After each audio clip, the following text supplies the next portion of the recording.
estou visitando semana que vem. Nossa senhora, muita coisa. Não é suspender, não. Não, pois é, não, mas eu não estou sugerindo isso, não. Você está negando a aplicação? É muito gostoso. Juliana, não é. Isso não é uma coisa pessoal. Você sabe, não está aplicando ou não está aplicando. Não é? Eu estou aplicando a lei.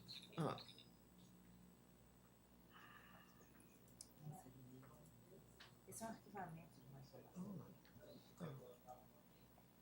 Pode apregoar? Não, tá, no caso, não tem Igual, vamos ver o que é aqui. previsão.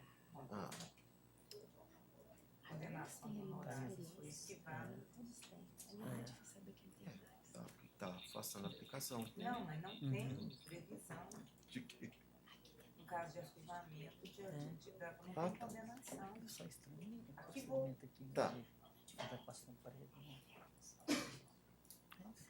Vamos lá, vamos lá, pregou. Vamos Então, a gente volta para a pauta de relatoria da doutora Juliana, o processo número 20 da pauta. 10.324, dígito 55.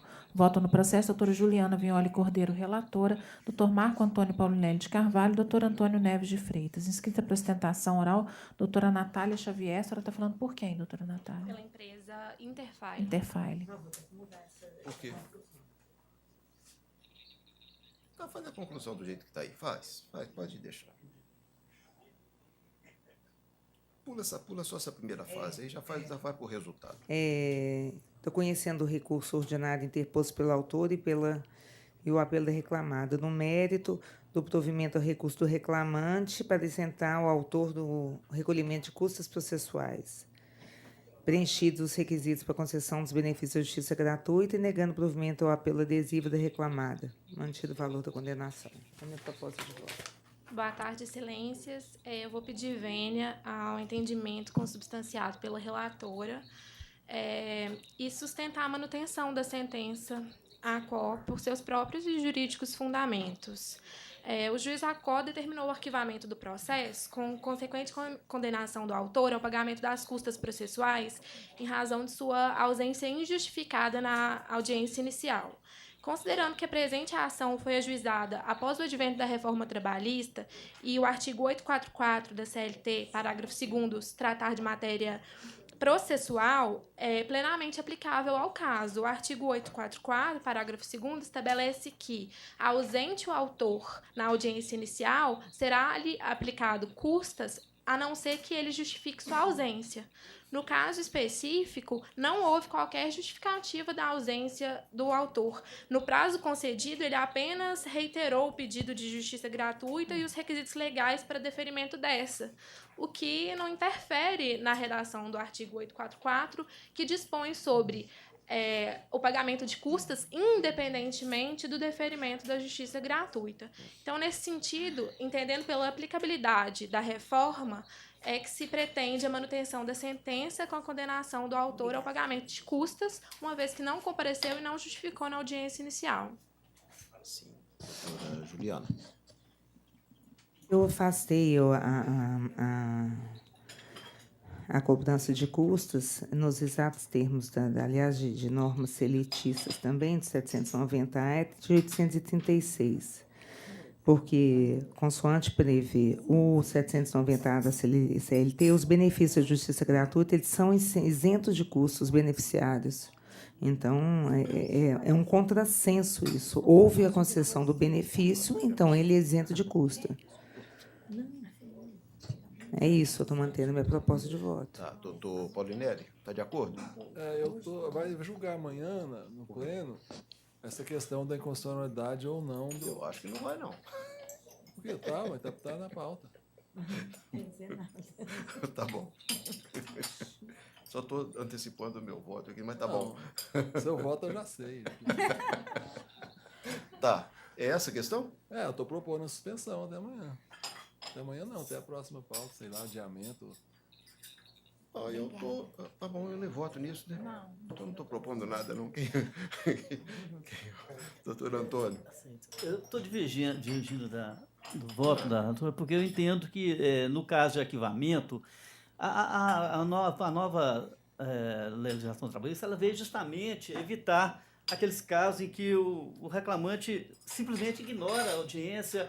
Muitas vezes o reclamado vem de longe, desloca advogado, desloca preposto, tem gastos, e o reclamante simplesmente deixa o processo arquivado, às vezes porque não levou testemunha, ou muitas vezes simplesmente desiste, né, da ação.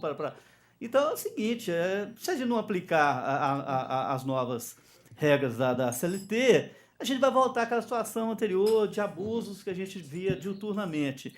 Então, eu aplico plenamente o 844 segundo, mantenho o pagamento das custas. Eu só divido com relação aos honorários. Eu entendo, nesse caso, uma previsão legal para incidentes de honorários. Aí eu acolhi, já consta do voto. Tá. Ok. Já. Então tá, vamos pela ordem aqui. Quanto à suspensão, você concorda? Na verdade, eu não desconhecia que estava em pauta aí Ele está propondo, o doutor Paulinelli propõe a suspensão porque vai ser julgado um incidente de inconstitucionalidade, é isso? Amanhã, Mas eu acredito que abrange essa matéria. A sugestão dele é que se aguarde o julgamento. Eu acredito que não há necessidade, depois for julgado, as partes podem, né, recorrer e... Eu acredito que... Doutor Juliano, está não acolhendo? tenho- Não, sou contra. É contra também? Sou contra a retirada de A retirada de pauta, pauta. o sobrestamento. Então, ultrapassada essa questão, Ultrapassado, eu vou acompanhar a relatora. vai com a relatora? Isso. Tá. Bom, esse caso é um daqueles, então, e aí, ó, não briga comigo.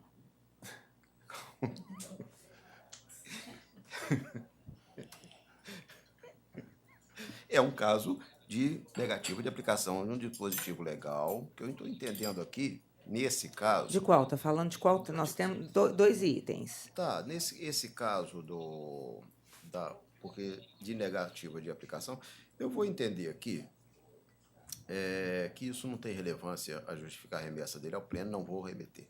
Entendeu? Que isso aí, deixa eu só esclarecer, isso não impede o julgamento.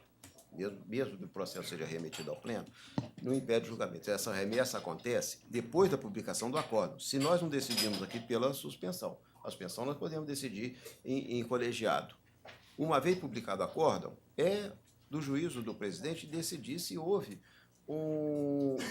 uma declaração de inconstitucionalidade ou algum dispositivo legal não foi aplicado. Nesses casos, teria que ser por inconformidade com a Constituição, num aspecto relevante a justificar a remessa ao pleno. Entendo, nesse caso, abrangendo só a questão das custas, eu estou entendendo que o que foi deferido foi a gratuidade e a interpretação de um dispositivo legal que estende essa gratuidade às custas. Não entendo que há relevância à remessa desse processo ao pleno. Então, o resultado fica declarado aqui já que não vai ser remetido e prevalece o voto da relatora, então, por maioria. Doutor Antônio, só confirmando, o senhor está vencido na questão dos honorários, mas em relação às Não, custas? só em relação às custas. Só em né? relação às custas? Honorário, Ela acolheu. E vamos ver se amanhã a divergência... Acolher os honorários. Excelência. Esse aqui fala. Obrigada, Tem que excelência. decidir. Não, Vai mudar? Terra? Fala que é porque eu mudei a conclusão. Você vai te acompanhar. Mudei. Em relação aos honorários? Como ela mudou, eu acompanho. Não. Só a redação. Vai vir aqui, ó. Isso. Aí o senhor vencido só nas Você vai ver no custas. artigo 40 e pouco aí, acho 47. Mas ele se remete a esse. Hein? Ele se remete a Olha lá. esse. 47. Tá, tá vendo? Com relação ao sobrestamento, doutor Marco Antônio vai. Essa suspensão vai ficar vencida. Nessa suspensão? Não, já resolveu. Não, né? Competência da presidência.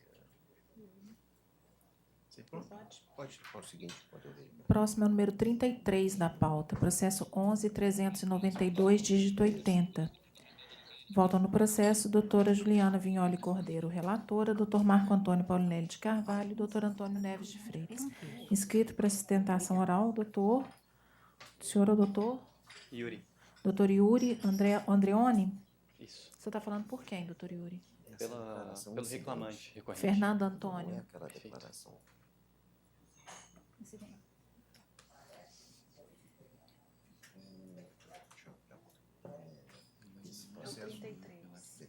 doutora Juliana. Conheço o apelo do reclamado e conheço o recurso ordinário interposto pelo autor, à exceção da parte pertinente aos reajustes salariais não concedidos, por inovação recursal.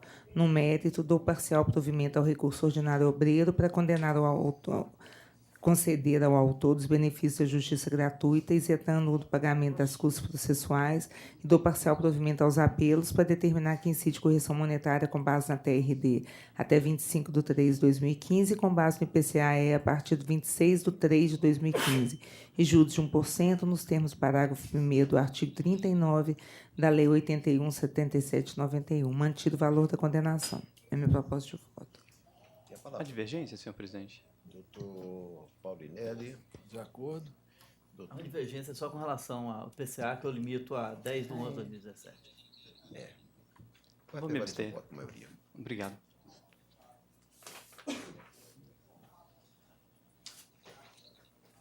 Então, agora a pauta da doutora... doutora... Não sei mais. Está faltando doutor Olívio, doutora Adriana, agora doutor Olívio. Estamos de aula aqui, né? Qual que é agora? Doutor Olívio. Esse é o voto, né? Eu que não voto. Quem não vota é a doutora Juliana.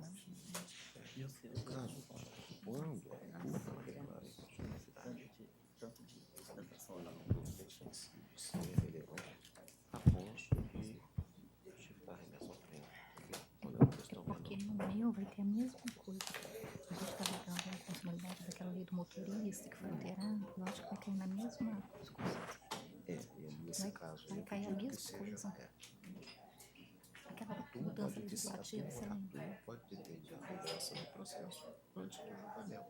Assim, eu tenho que declarar, aí o presidente tem que mandar. E agora? Já pegou? Pode.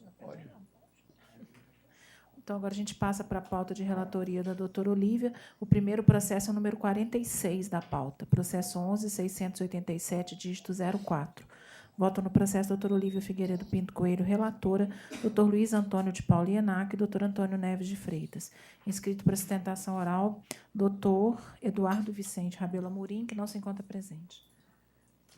50. Próximo é o 50 da pauta, processo 94.000, dígito 33. Votam no processo o doutor Olívio Figueiredo Pinto Coelho, relatora, doutor Luiz Antônio de Paula Ienaco e doutor Antônio Neves de Freitas. Inscrito para sustentação, doutor Fernando José de Oliveira. Doutor Fernando. Doutor Olívio, eu gostaria de antecipar a conclusão do seu voto. Pois não, presidente. Eu conheço do agravo de petição, no mérito nego-lhe provimento. Doutor, tem a palavra. Igreja turma, ilustres julgadores, relatora, procuradoria e secretaria, nobres colegas. Trata-se de um caso muito curioso que se refere a uma execução de um processo que se arrasta por mais de 16 anos. Uma senhora tinha um restaurante, muito bom restaurante na Pampulha, na região nobre ali, perto da Uzi Minas, muito bem frequentado. Hoje está funcionando lá a Companhia do Boi. E nesse restaurante contratou todas as empregadas, as que faziam todo o atendimento. O marido veio a falecer, ela não assumiu, ela não quis continuar o empreendimento e se recusou a pagar todo mundo, recusou, e esse processo se arrastou durante esses 16 anos lá na primeira instância. Sempre negando que existia bens, sempre negando que existia bens. Por uma feliz coincidência, talvez, a minha colega de escritório, pesquisando na internet, encontrou uma ação que ela propôs, que a executada propôs contra um vizinho, alegando que era titular do lote 13A e que a vizinha não havia se recusado, não havia concordado em pagar as despesas do muro divisório. E essa ação ela logrou êxito e recebeu do vizinho, na época, R$3.000, R$4.000, em torno disso. A minha cliente descobriu que esse imóvel, aí foi no processo civil, localizou um contrato, tinha um contrato de gaveta. Esse contrato de gaveta ficou guardado. Ela não registrou esse contrato de gaveta, porque ela estava sendo executada por mais 2 processos só do meu escritório. Então, 3 ao todo, no meu escritório. Ela tem outras execuções que eu não sei até onde que vai.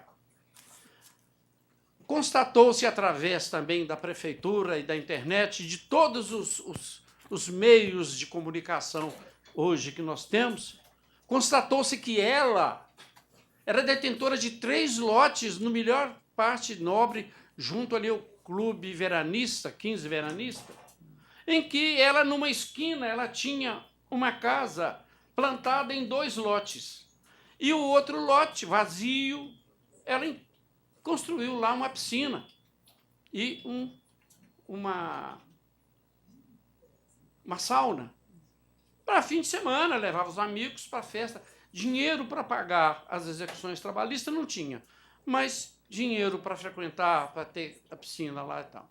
Atualmente, a piscina está até com água, mas não está sendo usada. E a sauna está desativada.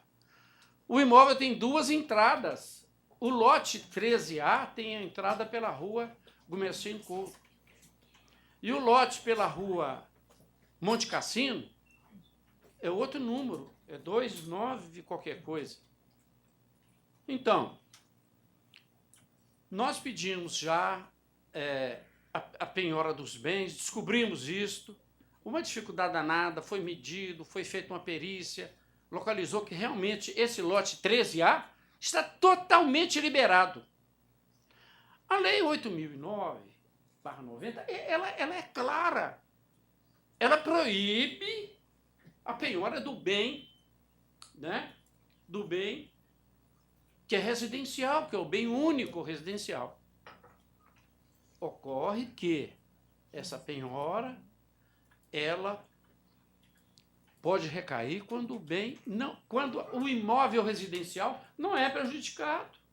Nós colacionamos uma jurisprudência que Bata Vênia, da ilustre relatora, ela não se ateve a essa jurisprudência, em que, quando é do STJ, em que está juntada na nossa petição, onde nós pedimos que o agravo seria recebido se a juíza não reconhecesse a necessidade de fazer aquela penhora, porque aquele bem não tem nada a ver. A oficial de justiça que foi lá lavrou isso, o perito lavrou essa situação em outro processo. Então, não foi feita essa penhora. Ela alega que o bem é de família. É bem dela, pessoal, porque quando ela comprou, certo? Ela comprou em nome próprio. Em nome próprio. E ela tinha o comércio. Ela tinha renda para comprar aquilo. O marido dela morreu. Não deixou bens. O inventário está negativo. Não tem bens declarados no inventário dele. Só foi feito o inventário para sair aquela certidão para ela poder requerer uma aposentadoria dele, uma aposentadoria por sucessão junto ao INSS. Mas não existem bens constando do inventário do marido. Quer dizer, o marido não deixou bem nenhum. Ela tinha esse comércio, tinha os 3 lotes, construiu uma casa em 2, deixou o outro na reserva. Isso está muito bem delineado na internet, nós localizamos toda a situação e fizemos até a juntada disso. Portanto, eu acho que a proposta de voto da ilustre relatora, ela deve ser revista pelos demais pares, porque realmente é a única maneira de se conseguir. Essa moça tem R$50 mil para receber. É a única maneira de se conseguir alcançar um patrimônio dessa executada que tem 16 anos que recusa pagar.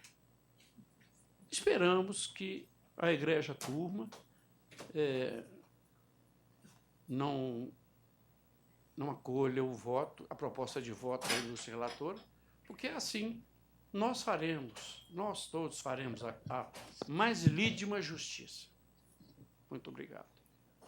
Doutor Olívio. Bom, a questão é o seguinte, doutor. Em primeira, eu superei a questão da preliminar de intempestividade, entendendo que a intempestividade do agravo, eu entendi que a decisão que definiu mesmo a questão da impenhorabilidade foi a última decisão, que foi já eu cito aqui no meu voto, a data em que foi proferida a decisão, então superei. Com relação ao mérito da questão, mais uma vez eu vou dizer aqui o seguinte, a questão é a lei, se eu concordo ou não concordo, isso é outra coisa. Né? Se ela tem direito de receber, se a agravante tem direito a receber, eu acho que tem, sim. Mas eu tenho uma lei e eu tenho que observar o que a lei diz. Então, veja bem, são vários lotes, são 3 lotes, na verdade, mas eles foram... o imóvel ele é constituído de 3 lotes e foram unificados numa matrícula. Eu cito aqui no voto a matrícula, que eles foram unificados. Uhum. Tem prova nos autos de que a executada, ela reside com a família, nesse imóvel. Tem a guia de PTU, tudo aqui eu estou constando aqui do voto. Então, eu estou entendendo que é bem de família e eu não posso fazer esse desmembramento e que se pretende aqui, nesse caso. Eu vou manter o meu voto. Pela ordem, permite? Como? Eu posso contrapor a tese da senhora? Não, contrapor a tese não. Você pode apresentar. Não, aí não. Concorda? Eu simplesmente vou dizer o seguinte. Com certeza, peraí, doutor. Com certeza o senhor não concorda com o que eu estou dizendo. Eu já sei. Não, eu tenho Não, isso aí eu já doutor, sei. Os argumentos, mas o senhor já teve o seu tempo para manifestar. Essa foi a análise que eu fiz. Não sendo um então, fato... Eu aguardo a votação dos demais pares. Porque até eu entendo a sua... E até concordo com muita coisa do outro dia. Acho que quem deve tem que pagar, como acho que quem comete um crime tem que ir preso. E às vezes a gente vê um juiz deferindo aí um habeas corpus, um criminoso, e não entende por que fica aquela coisa, né? Por que será? Né? Mas é por causa da lei. É que o caso é o mesmo, porque, de fato, eu acho que seria muito justo que, poxa, não é justo uma pessoa que está devendo ter uma piscina dentro de casa, então aquela coisa toda. Também acho. Mas é questão da lei, e o doutor, acredito que tenha acompanhado a diligência realizada pelo oficial de justiça e constatou que o imóvel, embora com 3 numerações, um imóvel é um só. São 3 lotes, né? Parece. Os 3 lotes foram reunidos, a casa foi construída, tem uma área de lazer, tem tudo, mas é um bem só e indivisível. Então, de fato, eu não vejo assim uma alternativa legal para se determinar que a casa seja desmontada para poder vender um lote, ou para cá, outro para lá. Nesse caso, de fato, eu acompanho o voto da relatora por isso, porque a lei garante a impenhorabilidade do imóvel único usado como residência da família. E esse imóvel é um imóvel único, embora seja constituído pelos 3 lotes. Isso não faz dele... ela não mora em 3 locais. O terreno onde ela construiu a casa é composto por 3 lotes. Mas uma vez construída e unificada, não tem como dividir, né? Não tem como tirar um terreno do lugar onde a casa está construída. Eu estou acompanhando o voto da relatora. Doutora Antônio Neves. Inicialmente, eu estava até acompanhando o voto da ilustre relatora, mas aqui na tribuna o doutor me chamou a atenção para alguns pontos. Em primeiro lugar, é o seguinte, a gente tem uma campanha enorme aí com relação à efetividade da execução e muitas vezes, se a gente não tomar umas atitudes mais drásticas para o devedor, nunca vão conseguir esse intento. Eu estou olhando aqui, eu estou pensando comigo, da mesma forma que houve a unificação dos 3 lotes, nada impede que haja também o desmembramento. Eu acho que não tem nenhum impedimento. Eram lotes individuais, unificou, nada impede o desmembramento. Eu estou vendo aqui a certidão do oficial de justiça, as obras que estão, né, nesse lote que o doutor a cliente do doutor pretende ver penhorado, eu entendo que são suntuosidades, né? É uma piscina, uma sauna, uma área que é só estacionamento. Eu não estou vendo assim impedimento legal para poder, apesar do imóvel residencial, ele é garantido a impenhorabilidade, né, pela Lei 8.009, mas eu entendo que esse lote, sendo desmembrado e sendo penhorado, não vai prejudicar o bem de família, que seria a residência, e ainda tem mais um lote ainda, né? Não sei como é que a construção não está clara aqui como é que seria. Mas esse terceiro lote, para mim, é uma suntuosidade. É piscina, uma sauna. Hoje em dia a gente nem usa sauna, em casa já tive casa que tinha sauna, nem fica. Então eu vou divergir da doutora Olívia, viu, doutora? Eu só vou te fazer só uma pergunta. E o que nós fazemos com a lei que garante a impenhorabilidade? Não, mas eu também concordo, eu acho que ela tem que receber sim, não deveria ser assim. Mas se eu tenho a lei, gente. Mas a lei, o imóvel residencial. Nós vamos tirar a piscina porque Pois não é. precisa de piscina. Mas e a suntuosidade? Bem suntuoso seria, não sei. O doutor me convenceu, eu vou não vou acompanhar a ilustre relatora por esses fundamentos que eu estou expondo aqui. Eu vou continuar acompanhando o voto da relatora. Acho que essa da gente exercer um juízo subjetivo do que é excesso, o que não é, abre um precedente muito perigoso para amanhã alguém ir lá bater na sua porta e penhorar a garagem da sua casa. Entendeu? Então, eu acho que a gente abre precedentes e que não depois, sem fazer conta de onde isso vai parar. O carro pode ficar na rua. Sim. Eu tenho uma parte lá na casa, se eu for devedor. Isso. Eu até venderia essa parte para pagar a Eu estou dívida. observando a lei. Depois a varanda da casa também seria um supérfluo, já que ninguém precisa de uma varanda para residir. O sofá, geladeira, televisão, né? Já discutimos. Quantas vezes nós já discutimos se televisão era piorável, compõe ou não compõe? Vamos abrindo precedentes, é uma coisa perigosa. E quando a gente ignora a lei porque acha que uma solução é mais ou menos justa, nós estamos quase partindo, nós estamos dizendo que justifica-se um linchamento de um criminoso porque a lei não pode garantir a sua punição. Então, eu tenho muito receio em abrir esse tipo de precedente. Concordando ou não concordando, eu aplico a disposição legal, acompanho o voto da relatora. Então, prevalece o voto por maioria, vencido o doutor Antônio. Obrigado, excelente. Obrigado, relator. Não. Obrigado, excelente. Só vencido ou só tinha que constar uma coisa diferente? Só vencido. A gente precisa de uma Botar seu cortina carro aqui, na né? rua, gente. Botar seu carro na rua.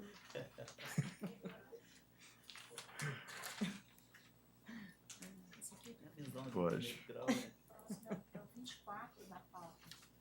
Desculpa.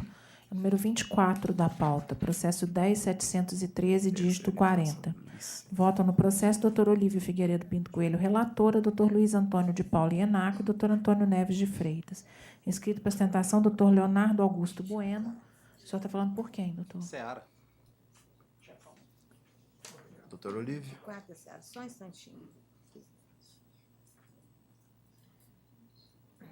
Eu conheço dos recursos, exceto quanto à pretensão relacionada à multa do artigo 467 da CLT, indenização substitutiva das cestas básicas e diferenças por salário de produção, constantes do recurso da terceira reclamada por ausência de interesse recursal.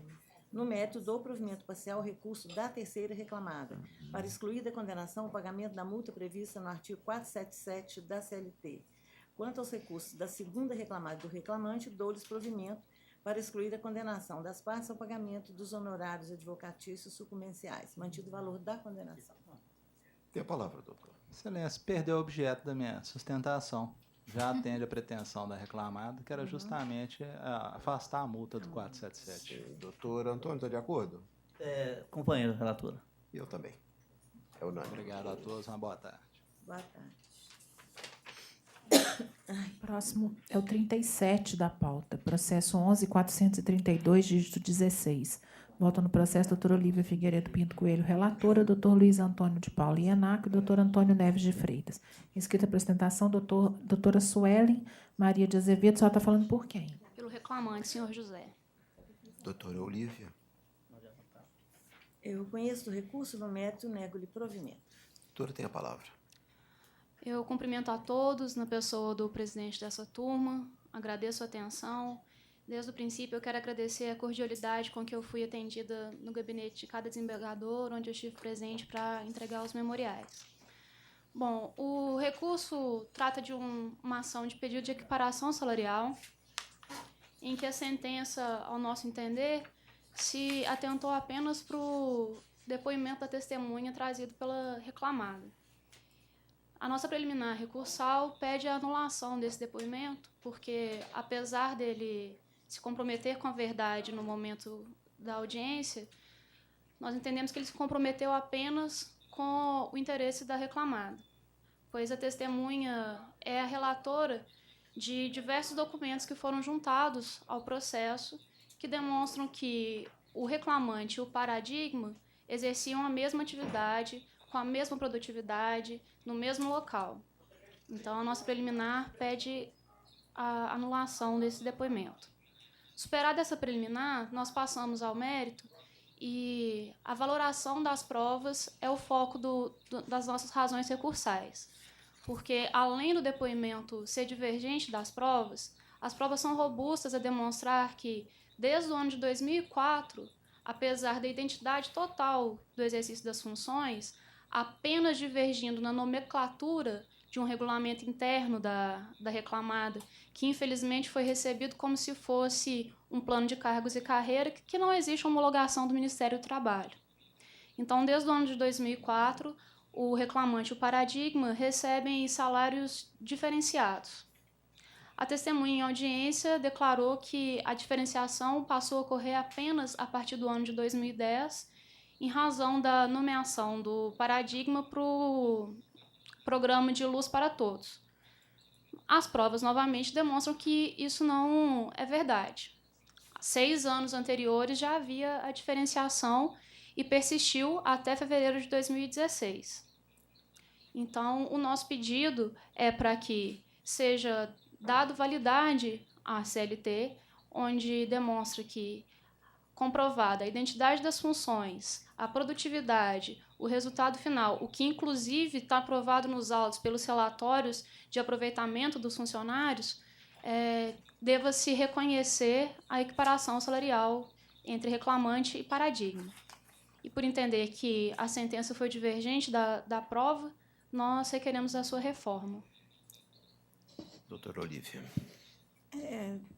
Doutor, o que eu estou vendo aqui é o seguinte, eu até abri a ata de audiência aqui, porque para ver se eu cometi algum equívoco aqui na análise. Mas, assim, a testemunha não foi contraditada no momento oportuno, eu não vejo, assim, nenhuma razão para desconsiderar o depoimento dessa testemunha, não vejo nenhuma razão. E a testemunha, na verdade, eu nem entendi muito bem a razão, porque a testemunha é da reclamada, é a única testemunha ouvida nos autos, não tem fundamento para essa contradita agora desse depoimento, não tem. E a testemunha, ela falou expressamente da diferença das funções exercidas pelo reclamante e paradigma. É a questão do trabalho... exatamente. Não tem, a testemunha fala expressamente dessa diferença. E tem um documento, tem um laudo, né, que fala, na verdade, esse laudo, eu até assinalei aqui, ele, ao contrário do que sustenta o recurso, esse laudo ele não comprova que o autor efetivamente realizou levantamento de campo, não. Fala que o atendimento a notas de serviço poderia se dar, dentre outras formas, também por levantamento de campo. Mas não fala que o reclamante fazia isso, não. Então, eu não tenho como, não tenho nenhum fundamento aqui para atender o pedido, eu estou batendo. Bom, eu estou de acordo também, estou acompanhando o voto da relatora. Acompanho também. Obrigada. Ai, que bondade.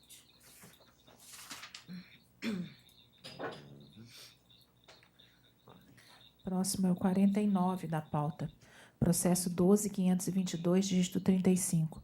Votam no processo doutora Olívia Figueiredo Pinto Coelho, relatora, doutor Luiz Antônio de Paula Ienaco e doutor Antônio Neves de Freitas. Inscrito para sustentação, doutor Renan Teixeira do Carmo. O senhor está falando por quem, doutor Renan? Pela quinta reclamada, Valorec. Doutor Olívio.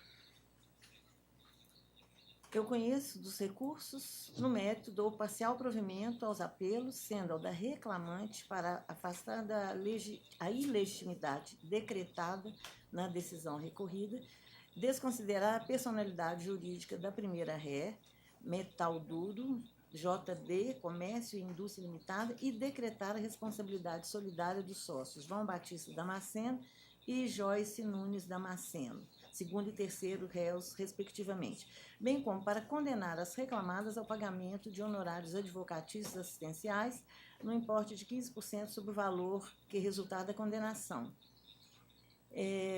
Quanto ao apelo da quinta reclamada Valorec, dou provimento para afastar sua condenação como responsável subsidiária pelas parcelas deferidas na sentença e, por consequência, dos honorários assistenciais ora deferidos. Eu indago se há alguma divergência. Doutor... Da minha parte, não. Da minha também, não. Então eu declino. Obrigado. Boa tarde. Eu tenho um pedido de preferência só para leitura da conclusão. Uma leitura da conclusão número 6 do voto. Processo 10.171, dígito 38. Eu estou abrindo aqui só um instantinho. Bom, posso passar? Pode. Eu já fiz o voto já adequado ao entendimento da maioria, né? Eu fiz todo o esforço possível para entender de forma diferente, mas eu estou mantendo meu posicionamento, vou ficar vencida, estou mantendo meu posicionamento mesmo, examinei várias vezes, mas então estou vencida, mas conheço do recurso no mérito, vencida essa relatora, dou provimento ao apelo para absolver a reclamada da condenação ao pagamento da multa prevista na cláusula 39ª em favor de cada empregado da empresa. Invertidos os 11 da sucumbência, condena o autor ao pagamento de honorários advocatícios sucumbenciais no importe de 15% em favor da reclamada. Doutor Antônio, está de acordo? Olívia... É o voto adequado que eu fiz. No caso, eu concordo. Mas eu não vejo a norma, aquela norma não proíbe, né? Não tem nenhuma sanção, então... Tudo bem, eu respeito, claro, o posicionamento da maioria, mas eu tenho certeza que proíbe. Tenho certeza não expressamente. Não, tudo não, bem. Eu analisei muito, eu achei muito interessante o raciocínio do recurso, que, inclusive o raciocínio não foi utilizado em primeira instância, mas no recurso realmente me convenceu que realmente não havia.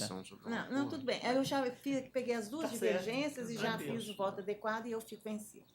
Bom, você já fez o voto adequado, eu vou ficar quieto, não vou falar nada, não. O voto já está adequado. Melhor não provocar, eu vou ficar quieto. O doutor André esteve lá no gabinete novo, mas realmente eu tenho certeza do escopo da norma é proibir.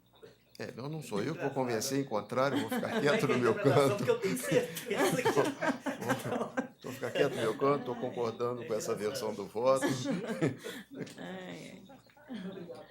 Boa tarde. Acabou? Não, tem um pedido de... É para ouvir também, nessa pauta? Nessa pauta? O 34 da pauta, para a leitura da conclusão também, é o processo número 11.089, dígito 87. 34. Deixa eu abrir aqui. Esse processo já veio, a pauta foi retirado, eu votei, doutora Olívia já tinha votado também. E aí? Então, esse processo veio uma nova versão, né? Que é a que tá nova versão? Acolheu a minha divergência? Não, ela acolheu a do doutor Antônio, mas tem que olhar no que o senhor fica. No que o senhor foi a questão da redução, da indenização? O que sobrou? Vou botar aqui. Pode. Então, está aqui meu voto aqui era provimento integral. O que não deu, eu fico vencido. Um é provimento integral, o outro é parcial, um voto mediano. E ela quer a leitura da conclusão. Leitura da conclusão. Pode ler a conclusão, então. Já a nova conclusão aí, né? Na nova versão. Conheço dos recursos interpostos no mérito do parcial provimento ao apelo da reclamada para excluir da condenação o pagamento de horas extras em litígio nos períodos de 1/11/2013 a 31/10/2014 e 12/8/2015 a 31/10/2015. Para excluir da condenação a obrigação de indenização por dano moral pelo cancelamento do plano de saúde no curso do aviso prévio, para reduzir o valor dos honorários periciais para 2.000 e reduzir o importe da indenização por danos morais para R$50.000 e da indenização pelo dano estético para R$50.000. Dou parcial provimento ao recurso do reclamante para condenar a reclamada ao pagamento de indenização substitutiva do valor do cartão alimentação ao reclamante no período do aviso prévio indenizado, conforme previsto nos instrumentos normativos, e para determinar, para fins de correção monetária, seja observada a TRD até 24 de março de 2015, daí em diante o IPCAE, até 10/11/2017. E a partir de 11/11/2017, novamente a TRD. Reduz o valor arbitrado da condenação de 300.000 para 200.000, com custas processuais no importe de 4.000 pela reclamada, que poderá requerer a devolução do valor pago a maior. Reclamante? Não. Eu não fiquei vencida, não. Não? Não, ninguém ficou vencido, só eu. Só na TRD, né? Ou mais? Aí tudo que sobrou aí, eu já TRD, o que não... Tudo? Parcialmente, porque... Parcialmente. O que sobejar. Já está anotado ali. É só Então, isso mesmo? doutor Só Antônio não sobrou foi isso? vencido em nada, né? Ficou adaptado ao que o senhor já tinha divergido. Então tá. Tá bom. Tá feito. Mais algum Então foi só isso. nessa pauta? Não, tem o número 7, Na que pauta é o acabou? Ministério Público. A senhora vai sustentar? Qual que é, doutora? Número 7. Esse? 7. Tem uma marca nesse processo aí. Por quê? Mas ele não está com inscrição, não. Deixa eu abrir ele aqui. Mas eu quero sustentar. Por favor. Então, a sustentação do Ministério Público no processo número 7 dessa pauta ainda do doutor Olívia, é o processo número 10.188, dígito 17.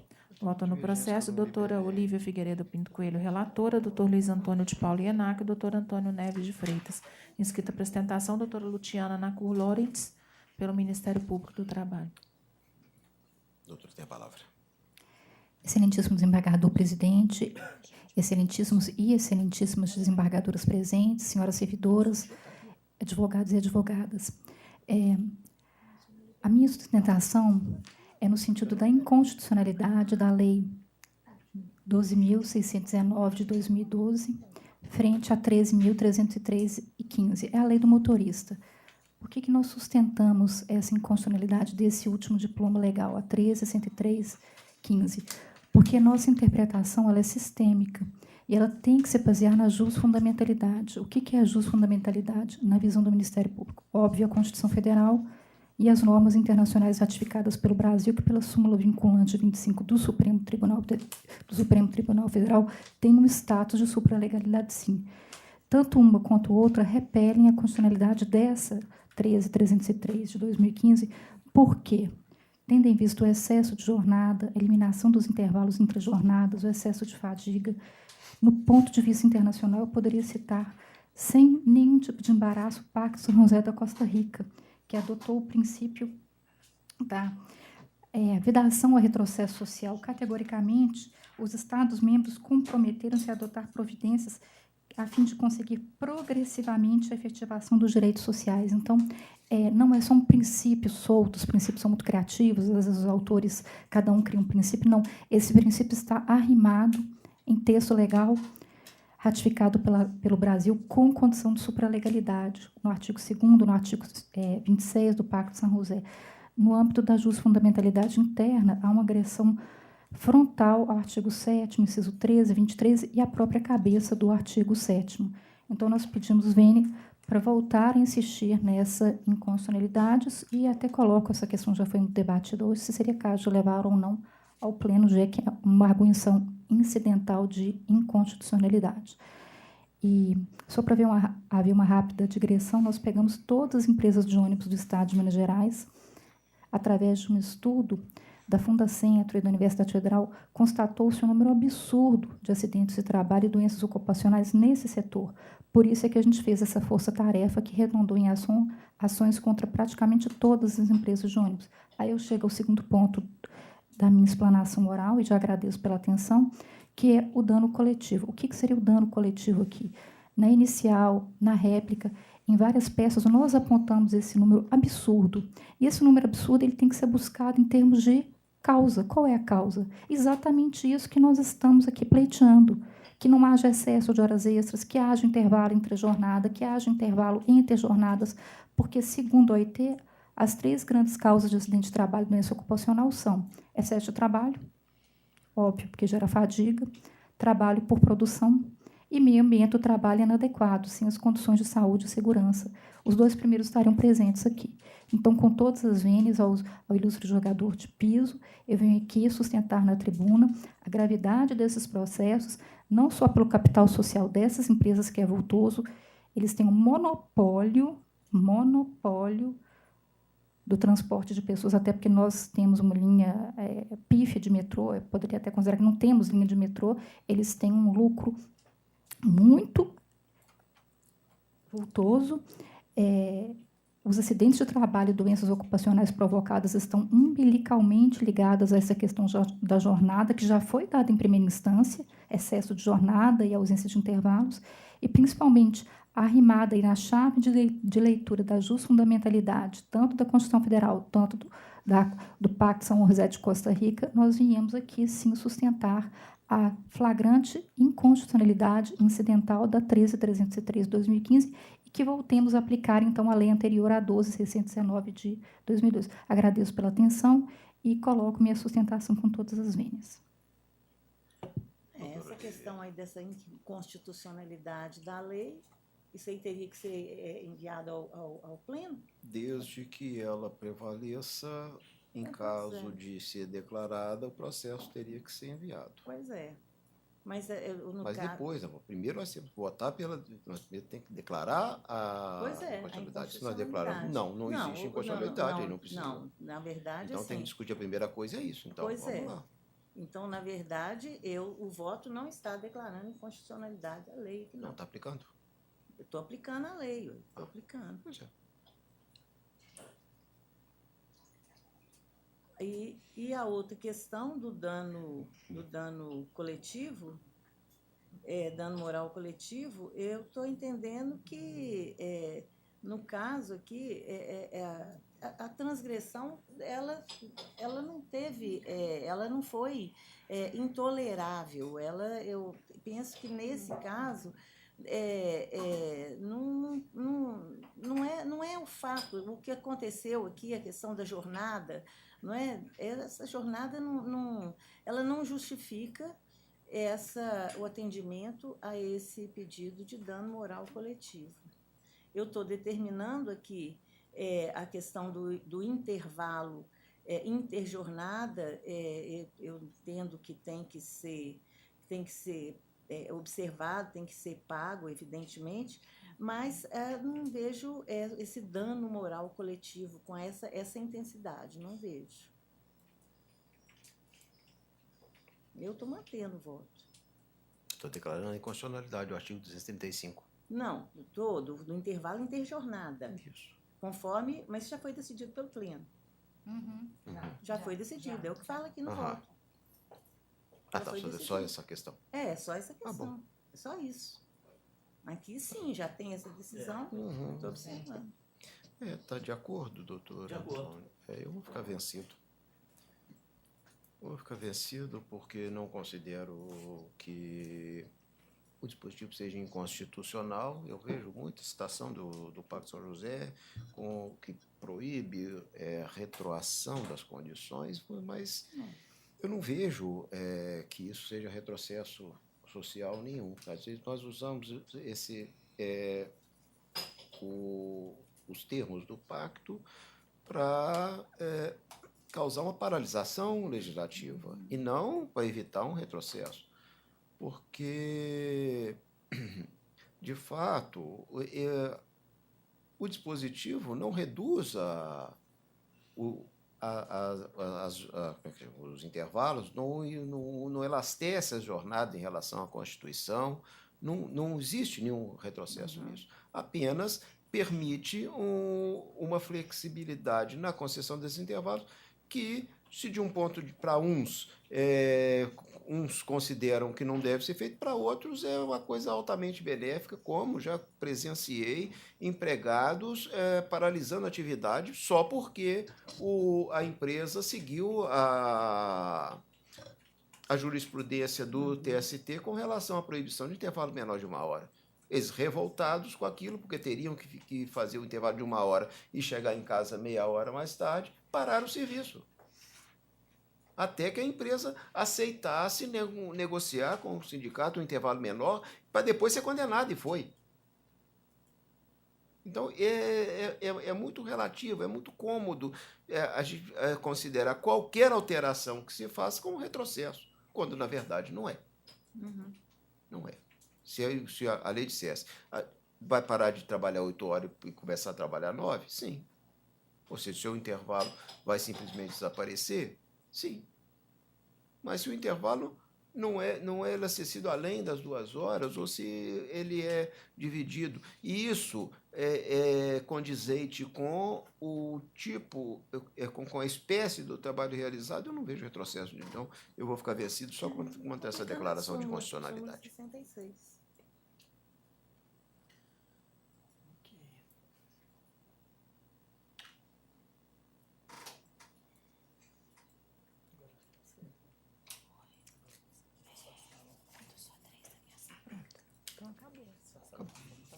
Tem outra coisa, só tenho uma dúvida nesse processo dele.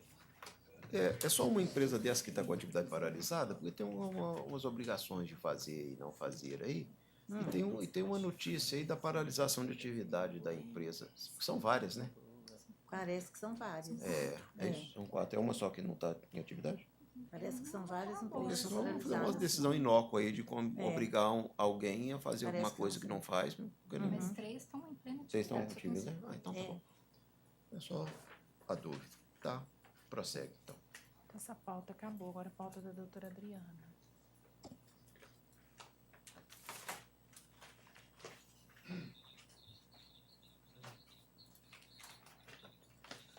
Adriana.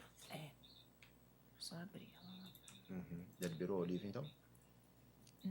Não julgou os dela, né? Não chegou nisso, não. Sustentação oral. Tá. Tem alguma coisa? Em algum processo dela? Tem. Pendente, tem um só. Então tá, vamos para a pauta da Adriana, então, e depois da sustentação a gente volta, né? Não pode terminar a sustentação oral? Pode. Senão come tudo. Então, a gente passa para a pauta de relatoria da doutora Adriana. Primeiro processo é o número 44 da pauta, processo 11.795, dígito 43. Votam no processo doutora Adriana Campos de Souza Freire Pimenta, relatora, doutora Juliana Vignoli Cordeiro e doutor Marco Antônio Paulinelli de Carvalho. Inscrito para ostentação, doutor Leandro Pena Pessoa. O senhor está falando por quem, doutor? Pelos reclamados JRD e Roberto. Doutora. Presidente, eu conheço dos recursos ordinários no mérito, nego provimento ao recurso dos réus e dou provimento ao recurso do autor para decotada condenação aos honorários de sucumbência. Doutor. Excelentíssimo senhor desembargador presidente, demais componentes dessa egrégia turma, senhoras desembargadoras, ilustre relatora, inicialmente indago da senhora, um dos pontos colocados no recurso foi com relação ao valor da condenação, porque faltaram 2 parcelas finais para o acordo e tinha uma multa de 50% sobre a parcela inadimplida. E O valor da condenação é mantido, 12 mil, com custas fixadas em 240. Tá, essa é a questão aí que eu vou sustentar primeiramente nesse sentido, é com relação... a primeira reclamada firmou esse acordo com o autor e ficaram faltando 2 parcelas finais não pagas por questões financeiras da empresa. Nos termos da ata do acordo estava que a multa seria de 50% sobre o valor da parcela inadimplida e o vencimento antecipado das demais parcelas. Como foi inadimplida a terceira parcela, no valor de R$ 4.000, nós entendemos que a multa seria aplicada sobre essa parcela, R$ 2.000, 50%, que daria 6, mais o vencimento antecipado da última, R$ 4.000, que totalizariam R$ 10.000 e não os 12.000. A juíza interpretou que os 50% seria sobre o saldo remanescente do acordo, e, na realidade, o acordo firmado e homologado nos autos não foi dessa forma. Então, eu gostaria de, pedindo vênia o entendimento da senhora, que fosse revista essa situação, com custas de R$ 200 e mantida a condenação da primeira reclamação em 10.000 e não 12.000. Né? O outro ponto, tocante do recurso dos reclamados, é em relação à improcedência em relação ao segundo réu, Roberto Pessoares, que ele foi um sócio realmente da empresa desde o início da empresa, é o restaurante Emporium, que funcionava no Alto Afonso Pena, uma casa tradicional aqui em Belo Horizonte, que funcionou desde 1989. E esse Roberto, inclusive, até tem grau de parentesco comigo, ele esteve à frente do restaurante até o final do ano de 2013. Nos autos existe a 9ª alteração contratual, onde ele saiu da empresa no final de 2013 e passou a administração efetiva, conforme ampla prova produzida nos autos, para o senhor Eduardo Monte Alto Caldeira e seu filho Eduardo Lana Caldeira. Nos termos do artigo 1002 e 1032 do Código Civil, houve o devido registro da alteração contratual na junta comercial, que daria aí o marco de responsabilidade dele. Então, todas as situações legais foram devidamente comprovadas e é ampla a jurisprudência dessa Egrégia Corte em outros casos análogos ao presente, principalmente porque até o próprio depoimento pessoal do autor também é nesse sentido.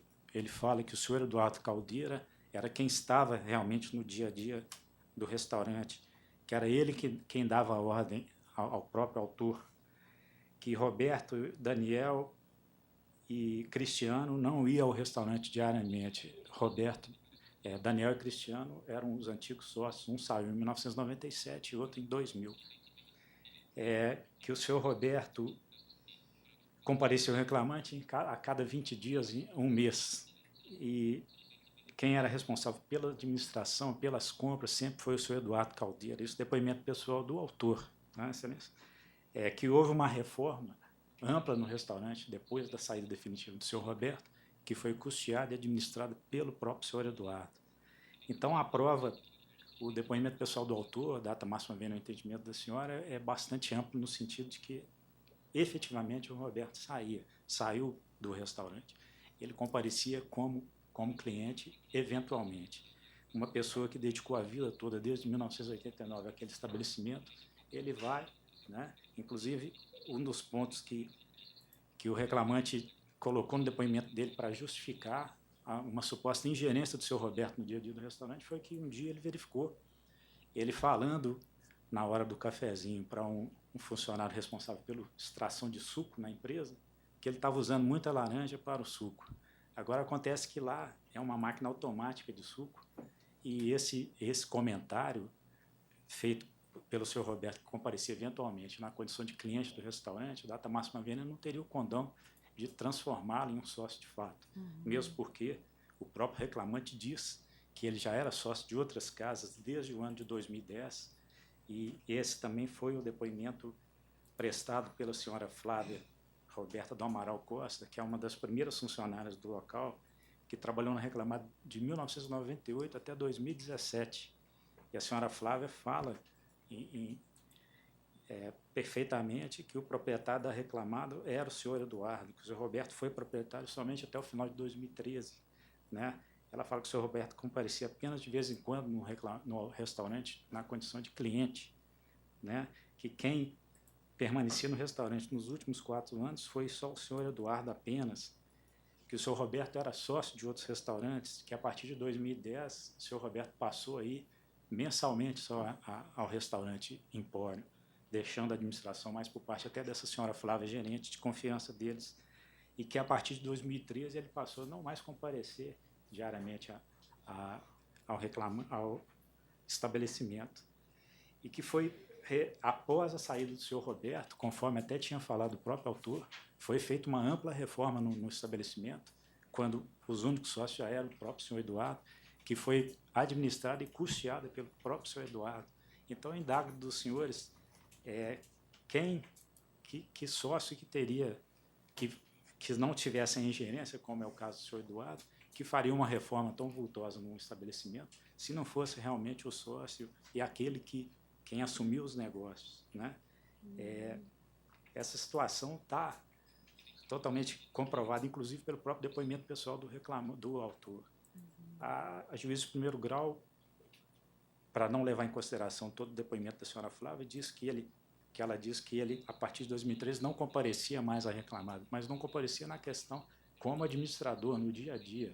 A gente sabe que na hora de digitar na ata da audiência, no atropelo da audiência, de um afã ali, ficou faltando talvez uma expressão que poderia mudar o contexto, mas todo o depoimento da senhora Flávia é coerente com o que diz o próprio autor, e mesmo que houvesse testemunha, que data máxima vênia totalmente tendenciosa, o senhor Ricardo, porque ele tem ação com o mesmo objeto, patrocinado pelo mesmo escritório, cuja houve uma inadimplência por parte da empresa e foi vislumbrado por esse procurador, a advogada falando com eles, se vocês não conseguirem passar isso para os sócios, vocês não vão receber nada, entendeu? Então, eles estão, assim, desesperados, e mesmo que assim não fosse, existe a súmula 357 do TST, de pleno conhecimento de todos, o depoimento da testemunha não se pode sobrepor ao depoimento da própria parte, né? E o depoimento pessoal do autor é bem tranquilo nesse sentido, de que não havia qualquer ingerência. A única responsabilização foi essa questão desse suco, essa história que eu falei com os senhores, que está bem claro no depoimento dele. Então, Excelência, não houve prova robusta e segura, data máxima vênia, que o segundo réu era sócio de fato da primeira reclamada, independente do entendimento da juíza de primeiro grau, que eu tenho certeza que será revisto nessa igreja corte. Para que não se faça uma injustiça com a pessoa que deu toda a sua vida e agora, depois de estar trilhando novos caminhos em outras... Tem 1 minuto para concluir, doutor. Está trilhando novos caminhos, ainda vai ser responsabilizado por uma situação que de fato não ocorria. Caso assim não entenda Vossas Excelências, no sentido da desconsideração da responsabilidade dele, que a responsabilidade seja feita de forma subsidiária, conforme jurisprudência até dessa egrégia corte, da 6ª turma, que foi citada no nosso recurso, por ser uma questão de justiça. Muito obrigado. Presidente, doutor, saudando o senhor pela sustentação oral, o recurso também foi bem exemplificativo, ajudou a voltar nas peças, mas eu mantenho a proposta de voto. No que tange ao valor da condenação, voltando nos despachos e em consonância com o que a colega de primeiro grau decidiu em relação... nos embargos declaratórios, foram, na verdade, 2 parcelas inadimplidas.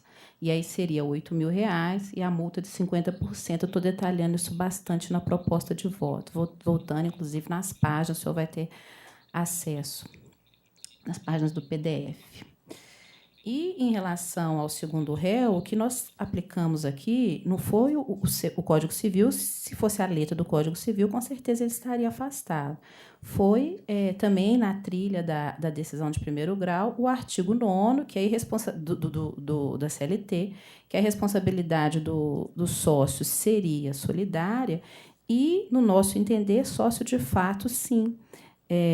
Não só pelo depoimento do doutor Ricardo, mas em consonância também com os depoimentos pessoais, do senhor Ricardo, desculpa, mas em consonância também com os depoimentos pessoais. O senhor trouxe uma parte do depoimento, mas tem outras partes, né? O que o senhor disse de uma parte do testemunho da Flávia não estar nos autos, por alguma razão não constar da ata, isso a gente não pode trabalhar com algo que não está, né? Eu tenho que trabalhar com o que está. Então, novamente, entendendo o posicionamento do senhor na defesa do seu cliente, muito bem feita, por sinal, mas eu estou mantendo a proposta de voto. Obrigado. Doutora Juliana.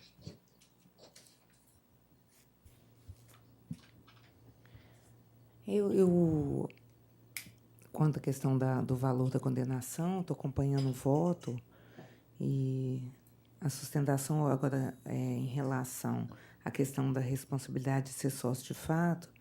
Eu voltei aqui na ata de audiência e comparando aqui o que disse cada um, né, o reclamante, e eu realmente não consegui ver como sócio de fato o senhor Roberto, não.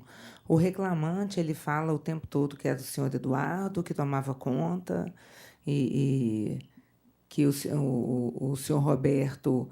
O único fato que ele fala do senhor Roberto é que ele uma vez falou da questão da laranja. E, quer dizer, não teria nem sido uma ordem dada a ele. Hora nenhuma ele fala que tinha sido ordem que tivesse sido dada a ele. Não, um dia ele opinou, falou que estava gastando muita laranja, falou que ele viu isso falar com outro restaurante, ou com outra pessoa. Mas ele esclarece que o senhor Roberto era sócio de outros restaurantes, quer dizer, não diz que era... Diz que o senhor Roberto comparecia a cada 20 dias ou um mês lá. Quer dizer, não era... quem era responsável pela administração era o senhor Eduardo. Então, no mesmo sentido, o depoimento também da testemunha levada pelo reclamado, a senhora Flávia, ela fala também que quem fez aliás, ela fala, tem mais um aqui, o sócio reclamado tinha dito que era o senhor Eduardo, quer dizer, a segunda pessoa que aponta o senhor Eduardo, que as ordens eram dadas por ele, que era pai do sócio, né, que compareceu em juízo, fala que os acertos devem ter sido feitos por ele, o que o reclamante falou, e também a Flávia falou. Quer dizer, a única pessoa que disse que o acerto teria sido feito pelo senhor Roberto foi a testemunha Ricardo, essa que tem outra ação. Os esclarecimentos, assim, as afirmações dela, eu voltando, lendo e relendo, que eu acho que estão em dissonância com as demais, tanto com a testemunha chamada pela empresa, quanto pela própria empresa, assim como em relação ao que disse o reclamante. Porque se ele tinha sido muitos anos sócio do lugar, e uma vez ele estava lá, e uma única vez, isolada, estava lá e falou, está usando... Porque foi o único fato citado. Não tem mais nenhum fato aqui que foi, está usando muita laranja. Eu realmente não vejo isso uma situação apta a declarar alguém como sócio de fato. Então, aqui... ele era sócio de outros restaurantes, que foi até 2010, que ele ficou lá na reclamada. Realmente e quanto a isso, apesar de eu ter votado de forma diferente, de forma antecipada, eu, de novo, voltando para a prova aqui, eu afastaria a responsabilidade nesse sentido. Eu não estou vendo motivo para utilizar o artigo 9º como se tivesse uma fraude, né, como se fosse... Porque realmente não basta estar num documento, por muito menos que isso, a pessoa pode ser responsabilizada. Mas, pela prova oral, eu entendo que ela não autoriza essa conclusão, respeitosamente, ao voto muito bem elaborado da ilustre relatora. Então, nesse ponto, eu acolheria o recurso. Doutor Paulinelli. Eu vou acompanhar a divergência da Juliana. Mas, com relação aos honorários, eu gostaria de propor que fosse encaminhado ao pleno para resolver sobre a inconstitucionalidade do parágrafo 4º do artigo 791, inconstitucionalidade parcial. Vou ter que abrir isso de novo agora aqui. Peraí, que eu tinha fechado. Que número que é? 44. Como é que ficou, então? Essa questão que o doutor Marco Antônio levantou agora.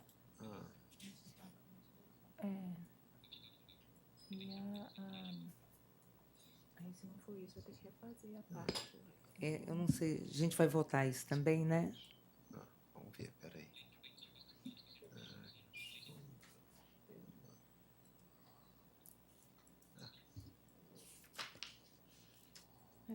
Essa ação é anterior à reforma.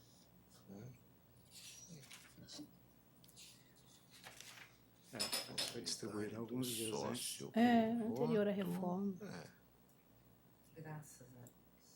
O voto negava provimento. Aí vai passar a dar provimento, é isso? Provimento. Como é que é? Parcial. Provimento parcial, eu acho que é Pra para quê? excluir a responsabilidade desse sócio, não é isso? Porque o valor da condenação de 12 mil está sendo Não é mantido anterior, sobre duas doutor? parcelas atrasadas. Deixa eu voltar aqui, para ter certeza que é anterior. Mas não vejo a necessidade de reversa. Por quê?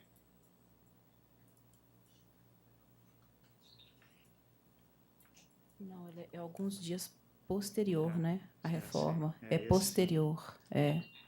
Eu tinha notado 6/11 a 6/12. Mas eu acho que aqui a gente não está discutindo constitucionalidade, não. O reclamante, Desculpa, não dar valor a uma norma. A gente está. o reclamante está pedindo isenção do pagamento de honorários, que ele também foi condenado, né? Exato. Tá dando uma interpretação. Com base na norma processual civil. Não tá. Uma interpretação coerente dos dois artigos, do 791 com o CPC. Não está Que é negando mais vigência ao favorável. 791, data vênia. Eu também entendo assim.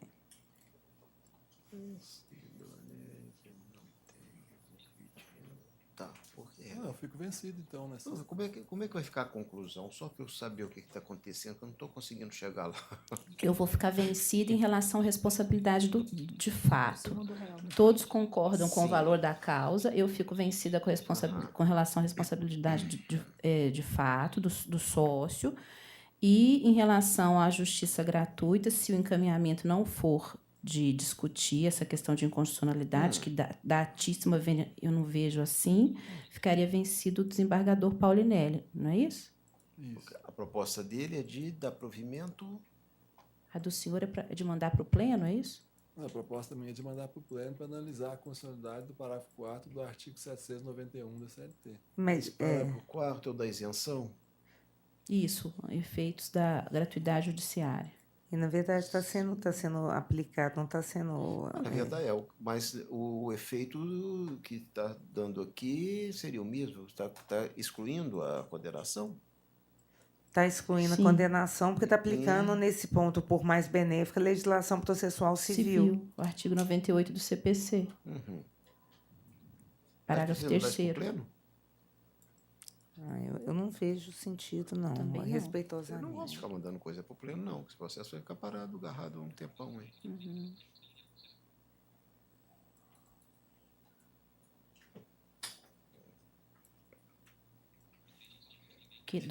Presidente, assim, com então, todo o poderia respeito, acontecer. que a gente não está falando não Ah. vale o parágrafo 4º Sim, do 791, assim, na minha visão. Tá, Ele eu vale, ele concordo. existe, mas existe uma outra norma. Vocês não entendem que não deve mandar para o pleno, então não manda para o pleno. Paulinelli, você ficou vencido nisso aí. Tá. Depois, se eu achar que foi o que houve uma declaração de constitucionalidade, eu posso ter mandado depois, mas já vou adiantando. Eu acho que não tô depois não vendo. pode, não, presidente. Posso. Você tem apenas a tarefa administrativa de encaminhar. Quem decide Exatamente. se vai mandar ou não é o Na acordo que foi verdade, preferido. não, Paulinelli, eu entendo diferente. Sou eu que Obrigada, eu devo submeter ao pleno o processo em que houver uma declaração de inconstitucionalidade. Se eu enxergar no acordo essa inconstitucionalidade, eu remeto. No caso aqui, antes da publicação do acórdão, se a turma decide por remeter a discussão ao pleno, aí é competência da turma. Depois de publicado o acórdão, não. Depois não pode mais, não. Posso. Posso, não, vale, posso, não, eu devo. É um dever, não é uma faculdade. Eu tenho que avaliar se houve ou não. Não, quem avalia o acordo, que isso vai só encaminhar. Quem Não, avalia é assim. o acordo foi proferido. Não, o acórdão não avalia, o acórdão declara. Não, se ele não declarou, não vai. Se ele declarou, Isso. vai. Se ele não declarou nenhuma inconstitucionalidade, não tem necessidade. Pois é, se ele não declarou, o presidente não pode declarar por conta própria. Não, eu declaro inconstitucionalidade, não. Eu tenho que analisar se houve no acórdão, se houve ou não essa declaração. Por exemplo, nós decidimos, vamos encaminhar ao pleno? Não, não vamos encaminhar ao pleno. Mas, eu não estou participando nem passivo de julgamento, mas vocês decidem, determinada lei inconstitucional, não vou aplicar. E aí o acórdão vai ser publicado assim, com a declaração da inconstitucionalidade. Uma vez publicado o acórdão, a presidência da turma tem que encaminhar para o pleno. Não é o caso aqui, não. Excelência, posso me manifestar? Pode. Pela ordem. O Ministério Público, eu já me deparei inúmeras vezes com esses casos, porque a gente substitui os colegas em outras turmas, né? O que se tem entendido é que o artigo 21, inciso 5º do regimento interno, submete à turma ou ao órgão julgador, né? Pode ser órgão especial, a declaração. Se entender pela votação turmária, pela inconstitucionalidade, pela relevância, se remete. Se não, não. Inclusive, substituir a chefia num desses processos. E, enfim, abrei o parecer. Só o posicionamento do Ministério Público é esse. Tem que ser declarado pela turma. Data vênia. Data máxima. Exatamente. Ninguém está negando isso. Quem declara, aliás, quem toma as decisões é a turma. Agora, o presidente da turma se deparando com uma declaração de inconstitucionalidade no acórdão, ele tem a obrigação de remeter ao pleno. Simples assim. Não é assim. Mas a turma é soberana, ela decide. Exatamente, a turma decide. A turma decide. Não, se vai ao pleno, não. Que não vai, se ela decide que tem inconstitucionalidade. A turma não decide se vai ao pleno. A turma decide se é inconstitucional ou não. Uma vez decidido se é inconstitucional, a remessa é automática. Pleno que decide se é inconstitucional ou não. Mas se é o que eu estou dizendo, gente. Se a turma decide o acórdão. A turma pode decidir por declarar uma inconstitucionalidade. Se ela faz isso, o presidente tem que mandar ao pleno, justamente porque o artigo 21 diz que quem decide a inconstitucionalidade é o pleno. Pois é, mas só nessa hipótese. Se a turma decide a turma não decide se manda, não. A turma decide se declara ou não. Uma vez declarado, o processo segue automaticamente. A turma não pode declarar, é inconstitucional e não quero mandar ao pleno. Isso a turma não pode fazer. Quem que vai ser o relator? Porque quando manda, o próprio relator do acordo da turma vai ser o relator de lá. Que seja. Isso aí é uma questão funcional. Agora, o regimento diz expressamente, uma vez declarada a inconstitucionalidade pela turma ou pela SDI, o presidente do órgão encaminha o processo ao pleno. Uma vez declarada pela turma, encaminha. Ok. É isso. Até aí está certo, mas se não houver declaração, o presidente não pode mandar, gente. Tá, se não houver declaração, vai mandar para quê? Uai, não sei. Você pode cismar aqui. Todo mundo concordando, está todo mundo concordando. Todos de acordo. Estou falando tudo a mesma coisa. Isso. Perfeito. Tá, voltamos para a vaca fria, então. Como é que ficou a conclusão? Quer ajuda, Adriana? A senhora vai... eu posso fazer a adaptação se você quiser. O autor continua da mesma forma, com relação da ré, a senhora está dando provimento parcial para excluir a responsabilidade do segundo... Isso, e eu fico vencida por maioria. E o doutor Marco Antônio vencido quanto à não suspensão do feito... O envio para o pleno. Suspensão não.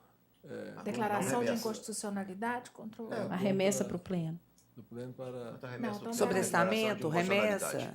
Remessa ao pleno. Para declaração de inconstitucionalidade, não é isso? Arguição de inconstitucionalidade. Quanto à arguição de inconstitucionalidade. Não, remessa para o pleno. É remessa, só quanto a remessa. Peraí. Vencido. Então, quanto a não remessa, né? Porque não está remetendo. Quanto... Que determinava o senhor determinava a remessa, né? Isso. Determinava a remessa ao pleno para exame da inconstitucionalidade. Aí, doutora Adriana, eu preciso da conclusão desse, tá? Direitinho. Pode deixar, que eu já te mando. Mas não é essa a conclusão, não? Mas assim, é porque às vezes vai mexer em alguma coisa para ficar igualzinho dela. Tá. Eu espero ela fazer para poder... Tá bom, aí passa para ela, então, a redação. Se a senhora quiser, eu arrumo e mando para o gabinete. Aí, se quiser mexer em alguma coisa lá, então tá. É melhor, então, você fazer do jeito que você tem aí mais depois acesso. tem que lembrar de encaminha conferir. para lá e você confere. Tem que lembrar de conferir se o que eu coloquei realmente que a senhora concorda. Tá.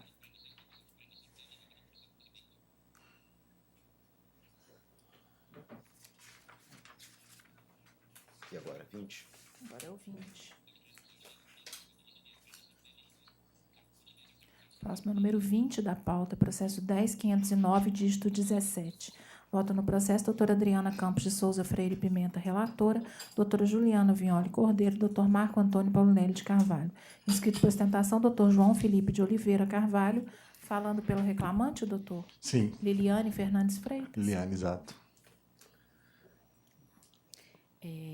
Presidente, eu conheço dos recursos interpostos no mérito do provimento parcial ao recurso da autora para decretar a nulidade da alteração regulamentar que majorou sua jornada enquanto exercente de carga em comissão de 6 para 8 horas, condenando a reclamada ao pagamento como extra das horas excedentes à sexta diária, mantidos os reflexos deferidos na origem. Fixar, como efetivamente elaborado durante todo o período imprescrito, a jornada de 8h30 a 19 horas, com 1 hora de intervalo de segunda a sexta-feira, segundas às sextas-feiras, nos dias de efetivo labor.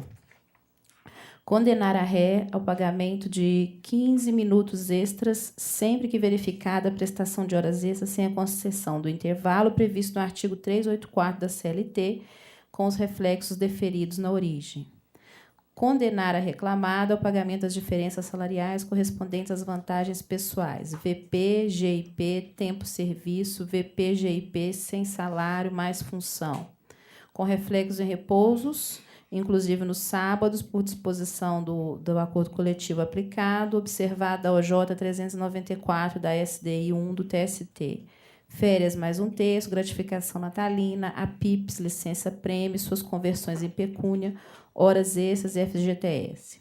Condenar a ré ao pagamento de R$ 300 mensais a título de comissões com reflexos em repouso, inclusive nos sábados, por disposição do acordo coletivo, observado a OJ 394 da SDI do TST, férias, mais 1/3, gratificação natalina, APIPS, gratificação semestral, licença-prêmio, suas conversões em pecúnia, horas extras, observada, nesse caso, a súmula 340 do TST. E FGTS. Determinar que o índice de correção monetária seja a TRD para as parcelas que compreendam o período de apuração até 23 de março e, a partir daí, o IPCAE. Ao recurso da ré do provimento parcial para declarar a prescrição quinquenal de todas as parcelas pleiteadas na presente demanda anteriores a 24/3/2012. Declara a natureza salarial das parcelas hora deferidas, com exceção dos reflexos em férias, mais 1/3, indenizadas, FGTS, APIPS e licença-prêmio. Majora o valor atribuído à condenação para R$ 200 mil, custas pela reclamada, no valor de R$ 4 mil. Boa tarde, eu só questiono se há alguma divergência. Doutor Juliana, doutor Paulinelli. Eu não tenho, não, estou acompanhando. Perfeito, eu abro mão da sustentação. Muito obrigado, uma boa tarde. Posso tirar uma dúvida com Vossas Excelências? A questão da terceirização que foi retirada de pauta. Vossas Excelências estão retirando de pauta, suspendendo? Depende. Depende do caso. Aqui ainda, hoje. Depende do vínculo, né? Dos requisitos. Tá, muito obrigado, gente. Eu estou sobrestando, mas aqui está... Depende. Perfeito, obrigado, bom trabalho. Igualmente. Isso é do contra, né? Sou do contra, não. Mas depois, vamos, cada hora com sua agonia. Chegou e sim. Próximo é o número 22 da pauta, processo 10.605, dígito 16. Voto no processo, doutora Adriana Campos de Souza Freire Pimenta, relatora, doutora Juliana Violi Cordeiro, doutor Marco Antônio Paulinelli de Carvalho. Inscritos para ostentação, doutor Antônio Augusto Martins Manhães, pelo autor, e doutora Daniela Guachá Siqueira Dantas, que não se encontra presente. Doutor Antônio, o senhor está falando pelo sindicato? Doutora Adriana. Presidente, conheço do recurso ordinário interposto pela reclamada no mérito do provimento parcial para determinar que, no período abrangido pela vigência da Convenção Coletiva 2015-2016, não deverá ser considerada a redução noturna para fins de apuração das diferenças de adicional noturno, mantido o valor da condenação por ainda compatível. Só no período da CCT, da né? CCT, Não, 2015-2016, isso. Ok. A proposta de voto atende à manutenção da sentença quase que em toto, então eu aguardaria alguma divergência? Doutora Juliana. Sem divergência. Doutor Paulinelli. De acordo. Muito obrigado, bom trabalho. Obrigada. Igualmente. Então, acabou. Então, eu tenho que... A doutora tem uma? Qual? Na pauta da excelentíssima desembargadora Adriana. Adriana, qual que é? Quem? Da doutora Juliana? Adriana. Adriana. Eu não sou Você sabe o número dele? 28. 28. 28.